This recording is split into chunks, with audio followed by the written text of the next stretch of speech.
My name is Sherry Presley.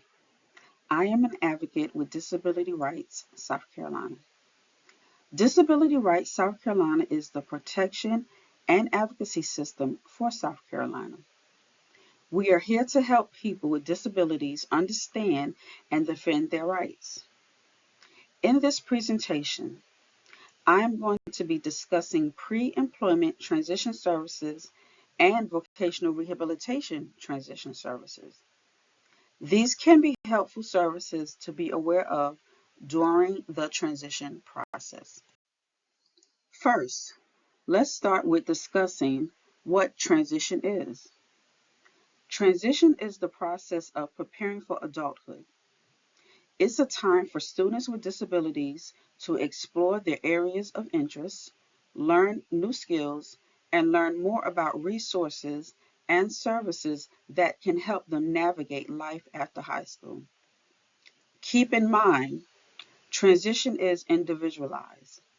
It will look different for every student depending on their unique circumstances and needs. In this presentation, we are only focusing on vocational rehabilitation and transition. Vocational rehabilitation can assist eligible individuals with disabilities to prepare for, find, advance in, and keep a job. Vocational rehabilitation can also help students in the transition process. South Carolina has two vocational rehabilitation agencies. The South Carolina Vocational Rehabilitation Department, also known as SCVRD, is the general VR agency. Individuals with any disability can apply for services from SCVRD. The South Carolina Commission for the Blind is the VR agency for individuals who are blind, legally blind, or who have a vision impairment that could result in blindness. Each agency has a main office and local offices that serve different parts of South Carolina. You can look up your local office on their website. The websites for each agency's transition information is on this slide. For the purposes of this presentation, when we reference VR, we are referring to both agencies. So, how can VR help with transition? VR can provide pre-employment transition services for eligible students, and if invited, VR can attend IEP meetings when transition planning will be discussed. The adult student or their parent or the IEP team can invite VR representatives to attend IEP meetings. The student does not need to have an open VR case for VR to attend IEP meetings. Let's explain what pre-employment transition services are. These services are also known as Pre-ETS. Pre-ETS is a group of services that are available to all students with disabilities between the ages of 13 to 21, regardless if they have an open VR case or not. Students do not have to apply for and be determined eligible for VR services in order to receive Pre-ETS. However, students must be enrolled in a school, post-secondary education program, or other recognized education program to receive Pre-ETS.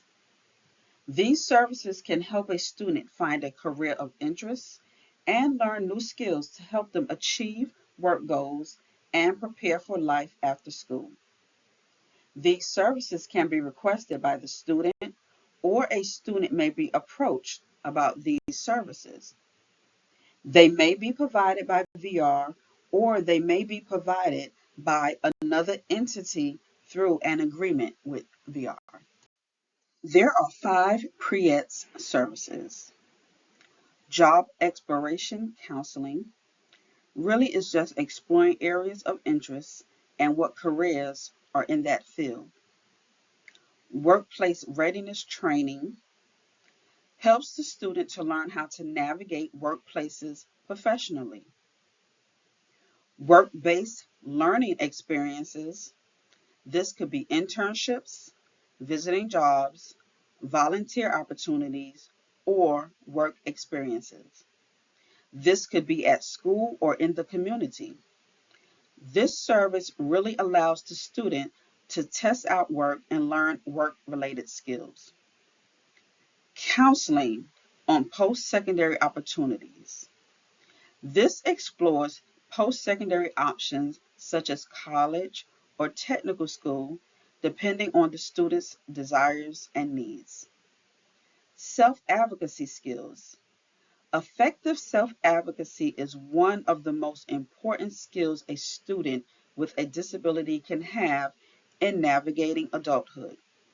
This service provides training to students on how to self-advocate in various situations.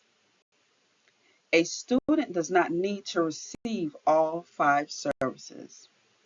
You can ask your local VR office if you have questions about Pre-ETS. Now, let's talk about VR transition services. This is a different service than the Pre-ETS we just discussed.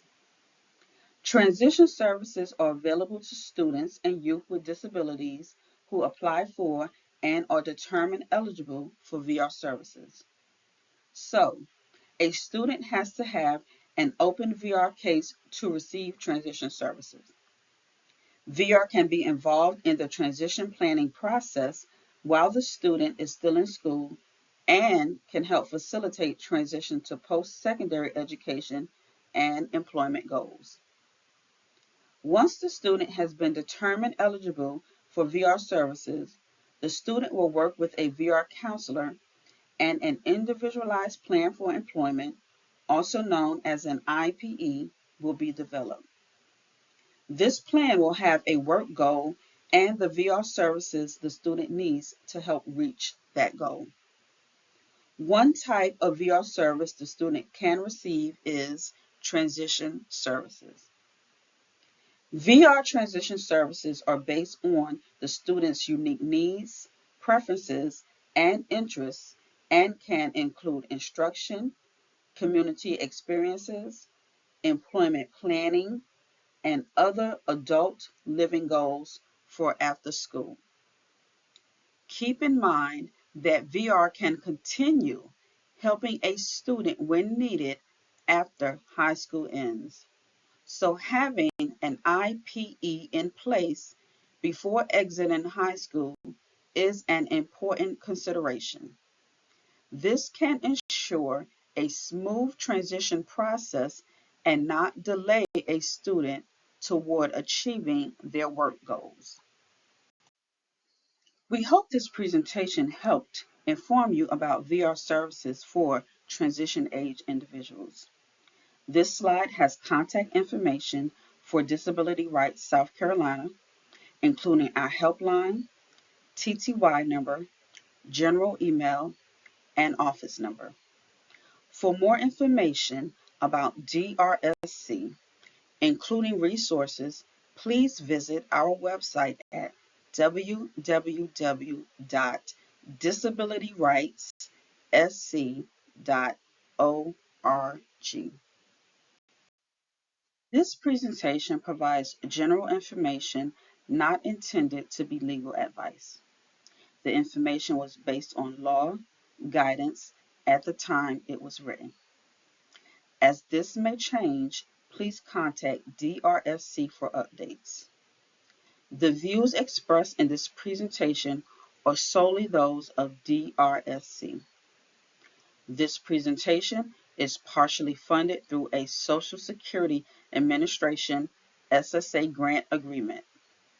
Although SSA reviewed this document for accuracy, it does not constitute an official SSA communication.